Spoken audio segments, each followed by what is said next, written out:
morning to everyone. Today we will discuss about the Flutterflow connection with Firebase connectivity. The equation will take the class.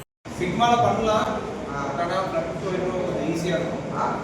Flutterflowல bro Figma graphic design interface ஆனா இது already அது வந்து உங்களோட front end மட்டும் தான் பண்ண முடியும். இதுல நீங்க வேணா பேக் எண்ட் கனெக்ட் பண்ணிக்கலாம். ஜஸ்ட் நேவிகேஷன் கூட பேக் எண்ட் கனெக்ட் பண்ணிக்கலாம்.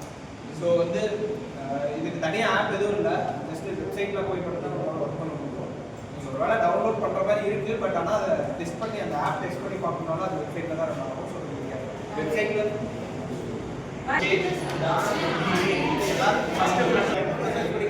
ஃபர்ஸ்ட் லாகின் கிளிக் பண்ணிக்கலாம்.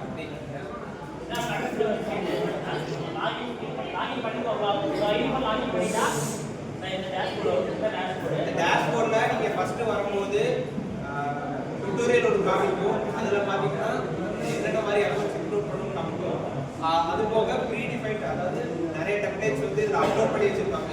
ஸோ நீங்க அது வேணும்னாலும் யூஸ் பண்ணிக்கலாம், இல்ல ஸ்கிராச்ல இருந்து கிரியேட் பண்ணணும் அப்படின்னாலும் கிரியேட் பண்ணிக்கலாம்.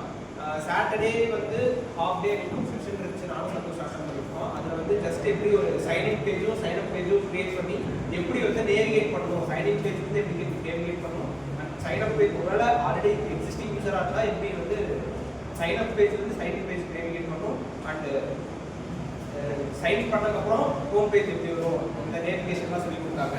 ஸோ அதில் பார்த்தீங்கன்னா இந்த ப்ராஜெக்ட் அப்படின்றது நான் கிரியேட் பண்ணது. ஸோ இது வந்து சாட்டர்டே கிரியேட் பண்ணது. இதுக்கப்புறம் வந்து தமிழர் வந்து அவர் இது வரைக்கும் கிரியேட் பண்ண டெம்ப்ளேட் வந்து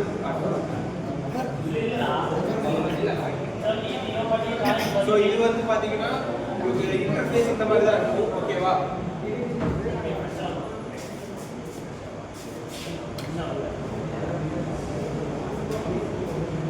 ஃபர்ஸ்ட்லேருந்து சொல்லி தரதுனால ஃப்ரெஷ்ஷாக ஒன்று கிரியேட் பண்ணி எப்படி வந்து எலமெண்ட்ஸை பிளேஸ் பண்ணுறோம், காலம் வைஸ் ரோ வைஸில்.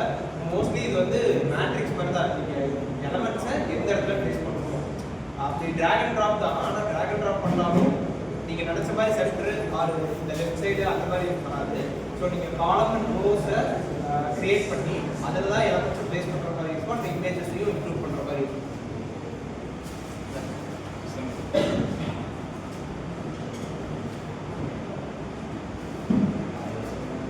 ஸோ இதில் பார்த்தீங்கன்னா கிரியேட் வியூ இருக்கு. கிரியேட் வியூவில் கொடுத்தீங்கன்னா உங்களுக்கு நிறைய டெம்ப்ளேட்ஸ் இங்கே வரும். ஓகேவா? விசிபிளாக இருக்குது எல்லாருக்கும். ஸோ இதில் வந்து நீங்கள் ஆல்ரெடி இருக்கிற டெம்ப்ளேட்ஸ் எடுத்து எடிட் பண்ணிக்கலாம். இல்லைன்னா இந்த கிரியேட் பிளான் பண்ணுங்க, அது கூட நீங்கள் கிரியேட் பண்ணிக்கலாம். இந்த ப்ராஜெக்ட் நேம் நீங்கள் என்டர் பண்ணதுக்கப்புறம் கிரியேட் பிளான் கொடுத்தீங்கன்னா ஒரு எம்டி டெம்ப்ளேட் வந்து கிரியேட் ஆகிடும்.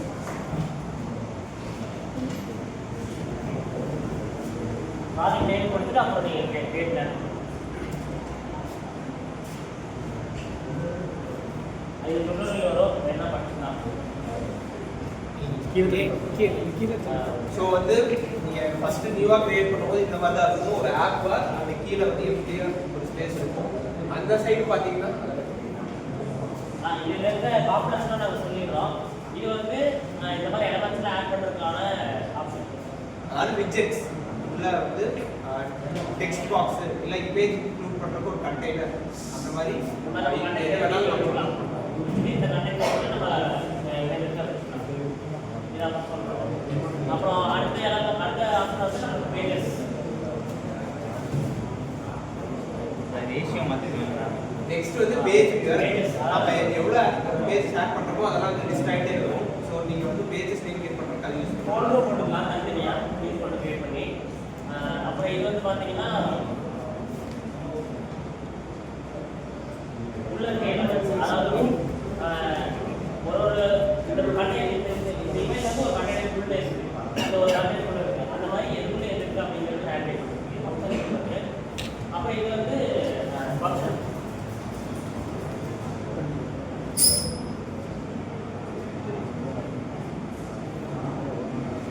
எந்த பேஜ் இருக்குது, எந்த பேஜ் தான் அந்த எந்த எலமெண்ட் போட்டால் அடுத்த பேஜ் நேவிகேட் ஆகும், எப்படி நேவிகேட் ஆகும்போது இங்கே ஸ்டோரி நேவிகேட் பண்ணுறது. அப்புறம் பார்த்தீங்கன்னா இதெல்லாம் நமக்கு தேவைப்படாது.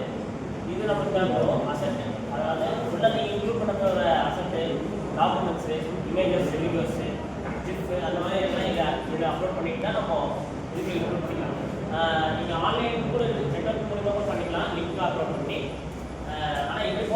ஜஸ்ட்டு சீக்கிரமாக லோட் ஆகி காட்டிடும், அது லோட் ஆகிடும். இதே லிங்க் கொடுத்து நீங்கள் இமேஜ் போட்டிங்கன்னா உங்களுக்கு கஷ்டம்.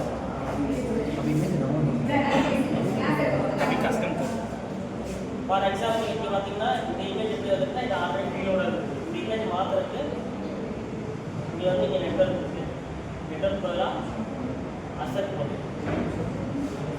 அப்புறம் நம்ம டெஸ்க்டாப்ல இருக்க இமேஜ் இங்கே அதாவது அந்த சைடு பார்த்தீங்கன்னா உங்களுக்கு எலமெண்ட்ஸ் அண்ட் விஜெட்ஸ் இன்க்ளூட் பண்ணுறப்போ, டெம்ப்ளேட்ஸ் இன்க்ளூட் பண்ணுறப்போ, இல்லை பேஜஸ்க்கு நேவிகேட் பண்ணுறப்போ உங்களுக்கு அந்த சைடு காமிக்கும். இந்த சைடு பார்த்தீங்கன்னா நீங்கள் எலமெண்ட்ஸ் ஏதாவது இன்க்ளூட் பண்ணியிருக்கீங்க, டெக்ஸ்ட் பாக்ஸ் ஏதாவது இன்க்ளூட் பண்ணியிருக்கீங்க அப்படின்னா எலமெண்ட்ஸோட ப்ராப்பர்ட்டிஸை நம்ம எடிட் பண்ணிக்கலாம். இப்போ டெக்ஸ்ட் அதோட பிளேசிங் அண்ட் அது என்ன மாதிரி ஃபாண்ட் ஸ்டைல் அதெல்லாம் சேஞ்ச் பண்ணுறதுக்கு இந்த காலம்ஸ் எல்லாம் யூஸ் ஆகும். அதில் வந்து அது வந்து இது ப்ராப்பர்ட்டிஸ். இது கிளிக் பண்ணீங்கன்னா ஆக்ஷன் பட்டன் சொல்லுவாங்க. அதாவது இப்போ நான் ஒரு சைன் அப் பட்டன் வச்சிருக்கேன், அந்த சைன் அப் பட்டன் கிளிக் பண்ணா நெக்ஸ்ட் என்ன பண்ணணும் அப்படின்றத ஆனால் எப்படி காட்டுறது? இது வந்து